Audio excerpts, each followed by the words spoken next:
Des réformes politiques, des investissements stratégiques et des actions visant le renforcement des capacités des institutions et des acteurs dans les pays du SILS, le tout sous-tendu par un engagement sans faille de tous les partenaires. Voilà ce dont a besoin les pays du SILS pour développer le secteur pastoral. C'est en tout cas la conclusion à laquelle ont abouti les participants au forum de haut niveau sur le pastoralisme, sanctionné par une déclaration dite de Nouakchott. Reste que la réalisation d'un tel développement nécessite, selon l'esprit même de cette déclaration, l'implication de tous les acteurs, notamment les organisations régionales d'intégration économique, les associations des producteurs agricoles, des pasteurs et éleveurs, mais aussi du secteur privé appelé à contribuer à l'effort d'investissement dans le dessein de développer des filières.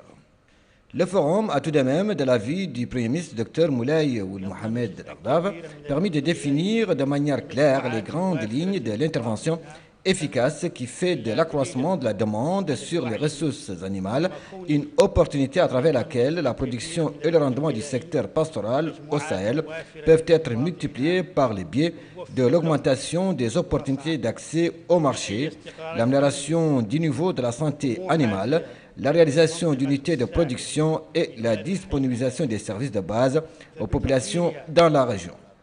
Pour sa part, le vice-président de la Banque mondiale chargé de l'Afrique, il a loué les travaux du forum qui ont été, selon lui, riches et diversifiés. Il s'agit maintenant d'aller à l'action. Je crois qu'il y a beaucoup de travail qui a été fait, de travail analytique, de travail de réflexion. Et je crois que le sentiment général de l'ensemble des participants à cette réunion était qu'il fallait transformer toutes ces idées et toutes ces analyses en actions concrètes pour notre sous-région. Et finalement, il y a le troisième élément essentiel de cette déclaration, c'est qu'il ne s'agit plus de faire des interventions de petite envergure qui résolvent une partie infime du processus, mais d'essayer d'avoir une approche holistique avec les ressources nécessaires pour pouvoir vraiment changer totalement le visage du pastoralisme dans notre sous-région. Le forum de Nouakchott sur le pastoralisme a donné aussi l'opportunité au ministre chargé du portefeuille de l'agriculture dans les pays du Sahel d'échanger des informations relatives aux programmes exécutés au niveau national dans le domaine du développement pastoral et les perspectives qui s'ouvrent devant leur pays. Il y a énormément de conflits entre les agriculteurs et les éleveurs. Il y a le front agricole qui se développe. Il y a également des villes qui se développent de façon exponentielle, ce qui crée des difficultés de passage pour le bétail.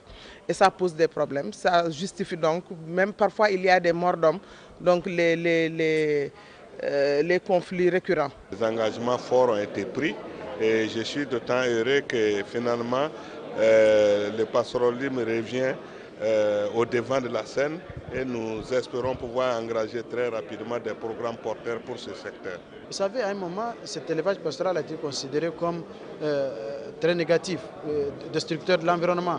Aujourd'hui, des institutions internationales, des partenaires techniques comprennent que c'est un facteur de développement et de résilience et que c'est d'ailleurs source d'insécurité parce qu'on a délaissé. Et aujourd'hui, je suis très fier que ces institutions s'intéressent à ça. Je suis satisfait pour deux raisons vraiment simples mais significatives. Un accueil extrêmement chaleureux qui nous a permis de travailler dans la quiétude et dans l'enthousiasme et une déclaration qui a bien pris en compte les préoccupations de notre système de pastoralisme. Notons enfin que les partenaires financiers du Sahel avaient tenu une réunion en marge des travaux du forum pour examiner les mécanismes de financement de la nouvelle orientation du Sahel en matière de pastoralisme.